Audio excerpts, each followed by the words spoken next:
আসসালামু আলাইকুম। আমি আমিনুল ইসলাম অমিত। আপনারা যারা সমাজসেবা অধিদপ্তরে আবেদন করেছেন বা করাতে চাচ্ছেন, আপনাদের সকল মনেই একটি চিন্তা ঘুরপাক খায় যে আমরা কি একাধিক পদে আবেদন করতে পারবো কিনা।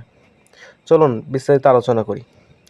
ধরুন আপনারা যারা ইউনিয়ন সমাজকর্মী পদে আবেদন করেছেন, এখন চাচ্ছেন যে এটা তো একটি বড় পোস্ট ছিল, এটাই আমরা আবেদন করেছি।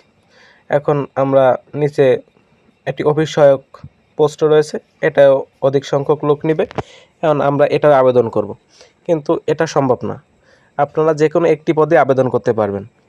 ধরেন আপনারা ইউনিয়ন সমাজকর্মী পদে পেমেন্ট করেছেন, এখন তারপরে যদি আপনারা আবেদনও করেন, এটাই যখন পেমেন্ট করতে যাবে আপনাদের পেমেন্টটা নেবে না। কারণ আপনারা অফিস সহায়কে করেছেন, এখন ইউনিয়ন সমাজকর্মীতে পেমেন্ট করাতে চাচ্ছেন, নেবে না। আপনারা যে কোনো একটি পোস্টে আবেদন করতে পারবেন। আশা করি বিষয়টা বুঝতে পেরেছেন। তাহলে আপনারা একাধিক পদে নয়, যে কোনো একটি পদে আবেদন করতে পারবেন। তাই ইউনিয়ন সমাজকর্মী ও অফিস সহায়ক যে কোনো একটি পদে আবেদন করুন। ধন্যবাদ। আল্লাহ হাফেজ।